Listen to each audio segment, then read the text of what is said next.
নব আনন্দে জাগার আহ্বানে রমনার বটমূলে চিরায়িত আয়োজনে বরণ করে নেওয়া হচ্ছে বাংলা নববর্ষ 1431কে। গান বাজনা পাঠ ও আবৃত্তির মাধ্যমে প্রত্যাশা করা হলো সুন্দর আগামীর। নতুন বছরকে বরণ করতে রাজধানীর বিভিন্ন প্রান্ত থেকে বর্ণিল সাজে ছায়ানটের অনুষ্ঠানে আসেন নানা শ্রেণী পেশার মানুষ। বিদায়ী বছরের ব্যর্থতা ও দুঃখ ভুলে নতুন বছরে কল্যাণ ও সমৃদ্ধির প্রত্যাশা সবার। সাইফুল ইসলামের রিপোর্ট। সকালে সূর্যোদয়ের সঙ্গে সঙ্গে যন্ত্রবাদনের মধ্য দিয়ে রমনার বটমূলে সূচনা হয় ছায়ানটের বর্ষবরণ 1431 অনুষ্ঠান। এর পরপরই পরিবেশন করা হয় সম্মিলিত কণ্ঠে রবীন্দ্রসঙ্গীত। পরে নজরুল সঙ্গীত সহ দেশাত্মবোধক গান পরিবেশন করেন শিল্পীরা। এবার আয়োজনে ছিল সম্মেলক গান 11টি ও একক গান 15টি।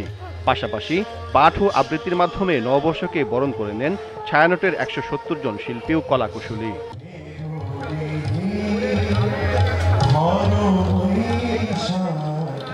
নতুন বছরের প্রথম দিন ছায়ানটের অনুষ্ঠানে অংশ নিতে রাজধানীর বিভিন্ন প্রান্ত থেকে রমনার বটমূলে সমবেত হন হাজারো মানুষ। তাদের রং বেরঙের পোশাক ও বর্ণিল সাজে উৎসবে রূপ নেয় রমনার বটমূল ও আশপাশের এলাকা। ফেলে আসে যে দুঃখ দুর্দশা, সেগুলো ভুলে যে পরস্পরের প্রতি ভালো একটা সুন্দর সম্পর্ক নিয়ে চলবে। আজকে যাতে সবার দিন ভালো কাটে এই কামনা করি।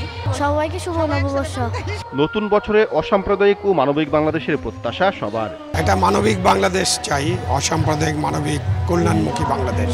উন্নয়ন, সমৃদ্ধি এবং দেশে যেন শান্তি শৃঙ্খলাতে থাকে, সকল অপশক্তি দূরীভূত হয়ে শুভ শক্তি প্রতিষ্ঠিত হোক। আমরা তো সবসময় একটা গণতান্ত্রিক, ধর্মনিরপেক্ষ এবং সম্পদের সুষম বন্টনের বাংলাদেশ দেখতে চাই। দেশের যে এখন দুর্মূল্যের বাজার, সেই বাজার থেকে বেরিয়ে আসুক, সিন্ডিকেট থেকে মুক্ত হোক দেশ এবং জনগণ সাধারণ জীবনযাপন করুক, সেই প্রত্যাশাই করছি। এদিকে নববর্ষের উৎসবকে নির্বিঘ্ন করতে সকাল থেকেই রাজধানী রমনা বটমূলের চারপাশে অবস্থান নেয় পুলিশ ও র্যাবের বিপুল সংখ্যক সদস্য। পাশাপাশি রমনা পার্কের ভেতর ও বাহিরেও জোরদার করা হয় নিরাপত্তা। Saiful Islam, GTV news, Dhaka.